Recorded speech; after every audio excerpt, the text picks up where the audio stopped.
शोना रे शोना रे शोना रे शोना, शोना रे शोना रे शोना रे शोना।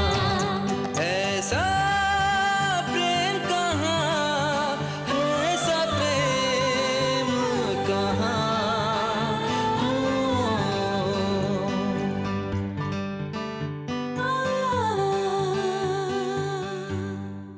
बहुत ही अच्छे इंसान है महेश बाबू। और मैं उस इंसान से भी मिलना चाहूंगी जिसे आपने चुना। आप नहीं जानते, एक औरत के लिए उसका पति ईश्वर होता है, और मैं बेवकूफ अपने ईश्वर से ही लड़ पड़ी। तुम्हें तुम्हारे पति का नाम नहीं पता, तुमने कभी तुम्हारे पति का चेहरा भी नहीं देखा। ऐसे में तो तुम्हारे पति को खोजना रेत में गिरी हुई सुई को खोजने बराबर है। बारिन, कमला के दिल दिमाग से मैं अपने आप को जितना दूर करने की कोशिश कर रहा हूं, वो उतनी ही मेरे नजदीक चली आ रही। ये बात मैं भी महसूस कर रहा हूं यार, इसलिए कोशिश कर रहा हूं कि नहीं बारिन, तुम्हें कोशिश करने की जरूरत नहीं है। बेहतर यही होगा कि तुम कमला को भूल जाओ।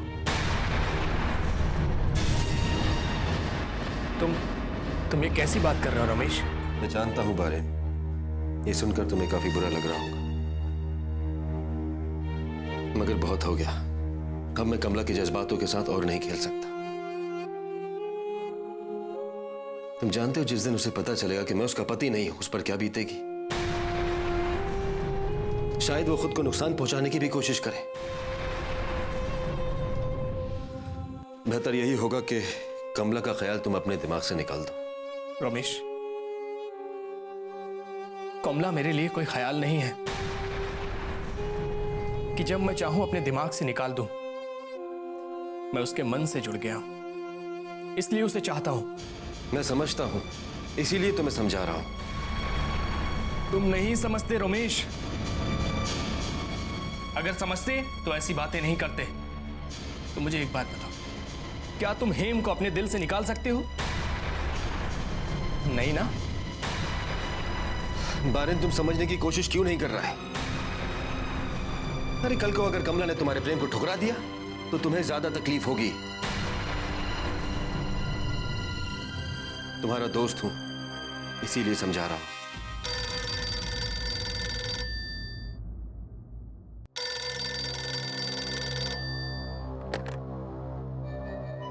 हेलो। हेलो रमेश, एक जरूरी बात करनी है। हाँ बोलो। याद है ना, शाम को यहाँ आना है। तुम्हारे लिए एक सरप्राइज है। चलो मैं फोन रखती हूँ।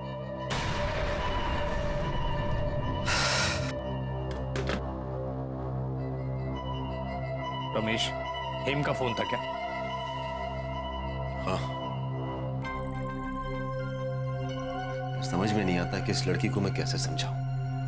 कभी कभी तो इतनी समझदारी दिखाती है और कभी कभी बच्चों की तरह जिद करने लगती है।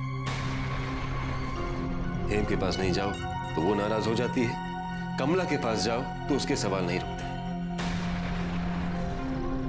अरे करूं तो क्या करूं यार? बारिन, इसलिए तो मैं समझा रहा हूं कि तुम इन चक्करों से दूर रहो। प्लीज, इसी में तुम्हारी बेहतरी है।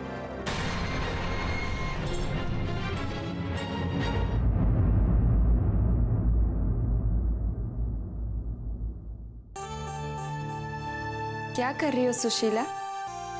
कुछ नहीं, किताब देख रही थी।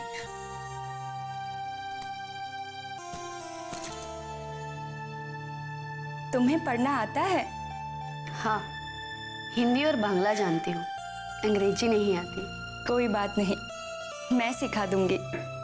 हेम जी, आप किसी काम से आई थी? देखो, बातों बातों में तो मैं भूल ही गई। मैं शाम को तुम्हें किसी से मिलवाना चाहती हूँ। किससे? सोचो सोचो। समझ गई, आपके होने वाले पति आ रहे हैं ना? हाँ। शाम तक इंतजार करना बहुत भारी हो जाएगा। आपके पास उनकी कोई फोटो तो होगी ना? वैसे सब्र का फल बड़ा सुंदर होता है, सब्र करो।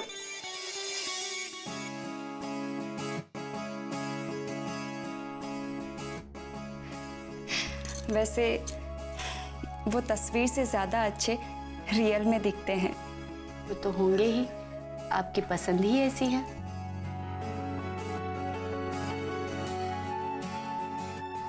अब तो शाम का मुझे भी बेसब्री से इंतजार रहेगा।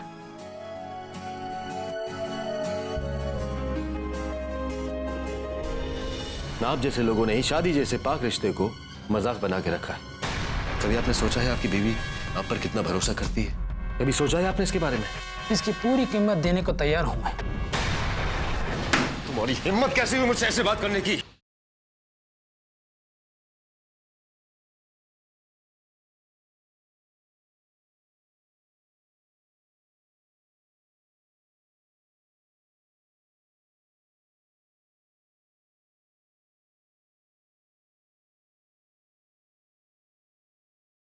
ऐसा प्रेम कहाँ। रमेश बाबू क्या बताऊं, कैसे मुसीबत में फंस गया हूं मैं। बस एक बार मेरी पत्नी से छुटकारा दिला दीजिए। आप कहना क्या चाहते हैं? उसके साथ जीने से तो अच्छा है कहीं भाग जाऊं। हर दिन बड़बड़ बड़बड़ करती रहती है, हर चीज में टोका टोकी, तंग आ चुका हूं मैं। हाँ, मगर ये तो स्त्री स्वभाव है। इस बात पर डिवोर्स की अपील करना ठीक नहीं। आप एक और बार सोच लीजिए। सोचना क्या, एक बार डिवोर्स हो जाए बस मेरा रास्ता साफ हो जाएगा। मैं कुछ समझा नहीं, आप क्या कहना चाहते हैं? साफ साफ कहिए। एक्चुअली मैं अपने पत्नी से ऊब चुका हूं। मेरे ऑफिस में एक सेक्रेटरी है, आप जितना पैसा चाहें उतना खर्चने तैयार हूं, बस मेरा काम हो जाना चाहिए। अच्छा, तो ये बात है, आपको अपनी सेक्रेटरी से प्यार हो गया है और आपकी बीवी बीच में रुकावट बनी हुई है। हाँ हाँ, आपने सही समझा। शर्म नहीं आती आपको अपनी बीवी को धोखा देते हुए? आप जैसे लोगों ने ही शादी जैसे पाक रिश्ते को मजाक बना के रखा है। कभी आपने सोचा है आपकी बीवी आप पर कितना भरोसा करती है? कभी सोचा है आपने इसके बारे में? इसकी पूरी कीमत देने को तैयार हूं मैं। अगर आप चाहे तो बोल दीजिएगा। तुम्हारी हिम्मत कैसे हुई मुझसे ऐसे बात करने की? रमेश, मुझे क्या खुद के जैसा समझ रखा है? हाँ रमेश, देखिए रमेश बाबू, आपसे नहीं होता है तो इस शहर में वकीलों की कोई कमी नहीं है। सर, आपको कहीं जाने की जरूरत नहीं है, हम आपका केस फाइल कर देंगे। और प्लीज इसके बाद का बुरा मत मानिएगा, वर्कलोड की वजह से थोड़ा परेशान है।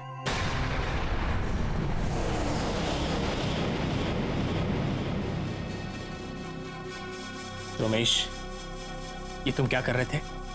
तुमने देखा वो क्या कह रहा था? रमेश, हम वकील हैं, दलीलें पेश करना हमारा काम है, फैसला सुनाना नहीं। बारे, वकील होने से पहले मैं एक इंसान हूं जिसे सही गलत की समझ है, समझे तुम? क्या सही है क्या गलत, ये तय सबूत करेंगे। अगर कोई आदमी गलत है तो उसे सही साबित नहीं किया जा सकता, ये तुम अच्छी तरह से जानते हो। बारिन, मैं तंग आ गया हूं सही और गलत के जाल से, ऊपर से ये लोग। रमेश, ये हमारा काम है। और ये तुम क्या कर रहे हो? क्या कर रहा हूं मैं? तुम कहना क्या चाहते हो? यही कि तुम्हारे निजी मामले अब तुम्हारे प्रोफेशन में दखल देने लगे, और ये ठीक बात नहीं। तुम सही कह रहे हो बारिन, मगर तुम ही बताओ मैं क्या करूं? ऐसा लगता है कि परेशानियों का सिलसिला मेरी जिंदगी में खत्म ही नहीं होगा। तंग आ गया। रमेश, तुम चिंता मत करो, सब ठीक हो जाएगा। सिर्फ और सिर्फ तुम अपने काम पर कंसंट्रेट करो। नहीं बारिन, मैं रिश्तों के भंवर में फंस चुका हूं जहां से निकलने की कोई उम्मीद नहीं है।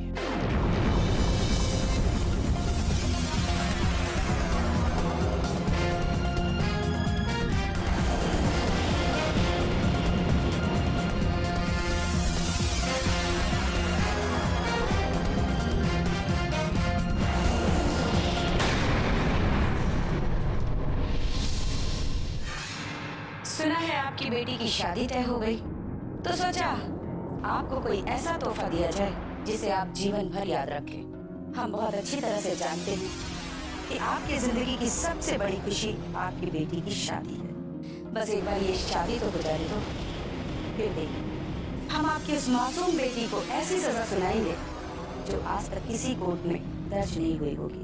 आप खून के आंसू रोएंगे, अफसोस करेंगे अपने उस फैसले पर जो आज से 10 साल पहले आपने सुनाया था। बाबा। हाँ बेटा हेम। क्या सोच रहे हैं आप? कुछ नहीं बेटा, बस ऐसे ही जरा। बाबा, बचपन से देखती आई हूं आपको, आप कभी छोटी मोटी बातों में इतने परेशान नहीं होते। चलिए बताइए कि आखिर बात क्या है? हेम बेटा, बस मुझे तुम्हारी बहुत चिंता हो रही है। मेरी चिंता? मगर बाबा, मैं तो ठीक हूँ। भगवान करे ऐसे ही मुस्कुराती रहो। मैं परेशान हूं देवी को लेकर। चलिए वकील बाबू, हम आपसे एक सवाल करते हैं। 2.5 अक्षर जोड़कर कौन सा शब्द बनता है? भाग्य। और मुर्दा भी। दोबारा ऐसा नहीं होगा, जो चाहेंगी वैसा ही होगा।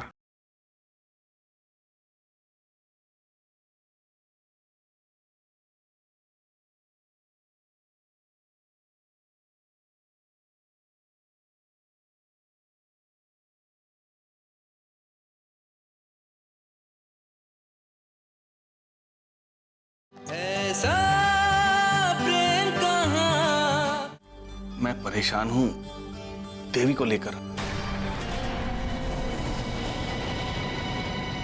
देवी? हाँ देवी, वो मुझे धमकी देकर गई है कि वो मुझसे बदला लेने के लिए तुम्हारे जीवन के साथ खिलवाड़ करेगी। वो तुम्हें परेशान करके मुझे सजा देना चाहती है। मगर बाबा, ये देवी है कौन? और वो ये सब कर कर करना क्या चाहती है? 10 साल पुरानी बात है। देवी के पति के ऊपर 18 मर्डर के केस थे। सारे सबूत उसके खिलाफ थे। मैं फैसला सुनाने ही वाला था कि देवी मेरे पास आई, बहुत रोई, बहुत गिड़गिड़ाई और उसने मुझे पैसों से खरीदने की कोशिश भी की। लेकिन बेटी, मैंने अपना ईमान नहीं बेचा। उसका पति आज भी जेल में है और वो इसी बात का गुस्सा अब निकाल रही है। उसे पता है बेटा कि तुम मेरी सबसे बड़ी कमजोरी हो, इसलिए बेटी वो तुम्हें निशाना बना रही है। बाबा, आपको चिंता करने की कोई जरूरत नहीं है। सच को परेशान किया जा सकता है, मगर उसे परास्त नहीं किया जा सकता। देवी लाख बुरा चाहे, मगर वो हमारा कुछ भी नहीं बिगाड़ सकती। भगवान करे ऐसा ही हो बेटी। बाबा, ऐसा ही होगा।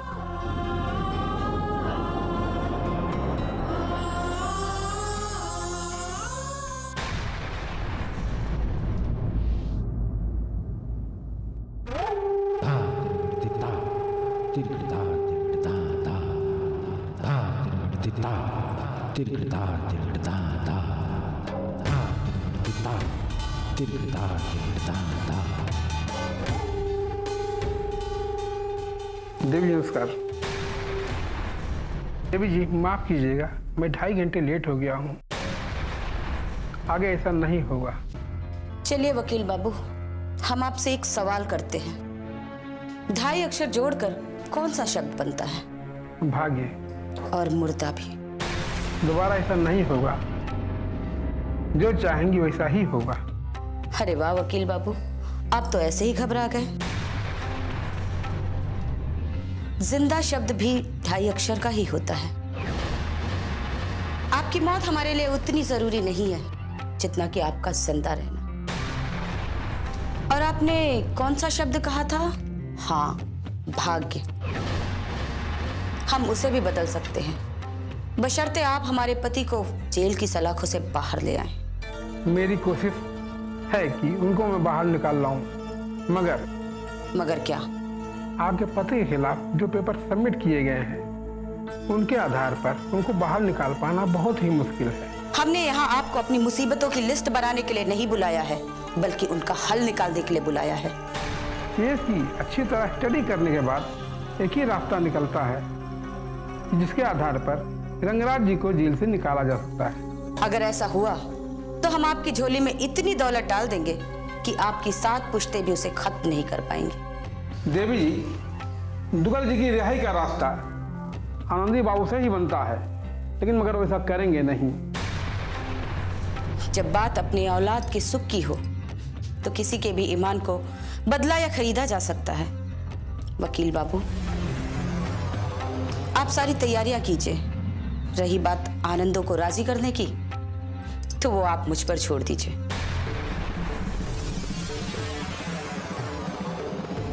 नमस्कार।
ये क्या है? सिंदूर, जो तुम्हारी मांग में भरना चाहता हूं। तुम्हारे साथ 7 फेरे लेना चाहता हूं।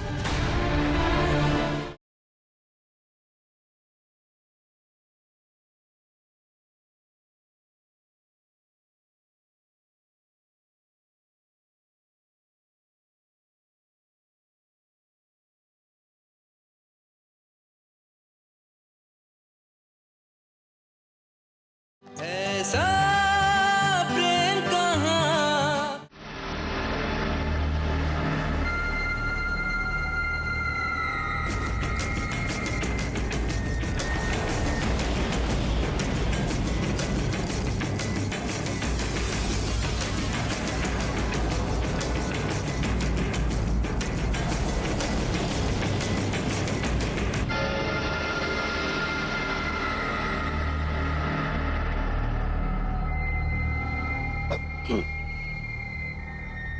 बारिन बाबू, आप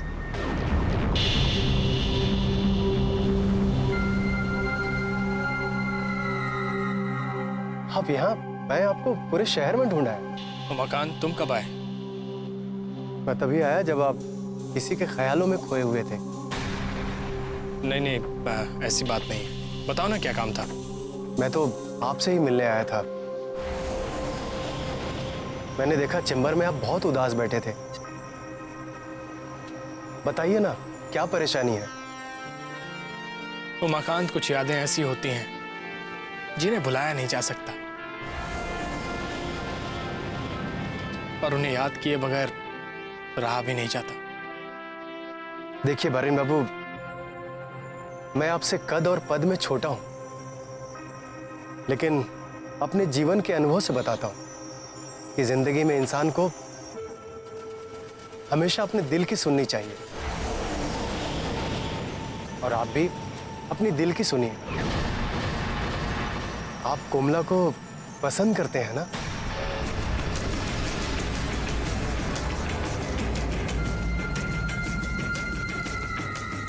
ये सब तुम्हें कैसे पता? अगर बात में सच्चाई हो तो इससे क्या फर्क पड़ता है कि मुझे कैसे पता चला? बारिन बाबू, एक बात कहता हूं आपसे। जहां तक मैं आपको जानता हूं, आप दूसरों की खुशी में अपनी खुशी ढूंढते हैं, और यही आपका गुण आपको दूसरों से अलग बनाता है। नहीं उमाकांत, तुम ऐसा सोचते हो, बहुत अच्छी बात है। अच्छा, मैं चलता हूं। नहीं, एक मिनट रुकिए ना आप। मारिन बाबू, छोटा मुंह बड़ी बात। कोमला हालात की सताई हुई है, लेकिन वो बहुत अच्छी लड़की है। अगर आप भी अपने कदम पीछे खींच लेंगे तो उसका क्या होगा? मैंने रोमेश बाबू और आपकी बातें सुनी। रोमेश बाबू हेम बीबी से शादी कर लेंगे तो कोमला का क्या होगा? वो कहां जाएगी बेचारी? तुमने सही कहा उमाकांत, मुझे कमला का साथ नहीं छोड़ना चाहिए। मेरा बस चले ना तो मैं आज ही आप दोनों के फेरे करवा दूं। मैं एक दावे के साथ बात कह सकता हूं कि कोमला को आप जैसा पति चिराग लेकर ढूंढने से भी नहीं मिलेगा। अब चलिए ना सर।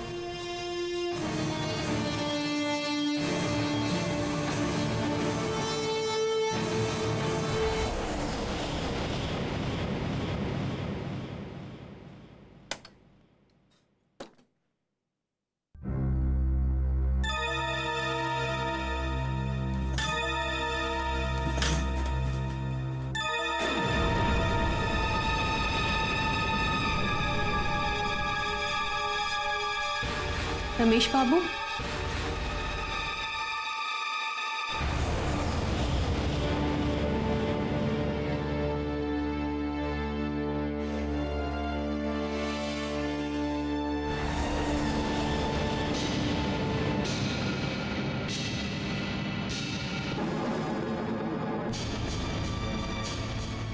ये क्या है? सिंदूर, जो तुम्हारी मांग में भरना चाहता हूं, तुम्हारे साथ 7 फेरे लेना चाहता हूं।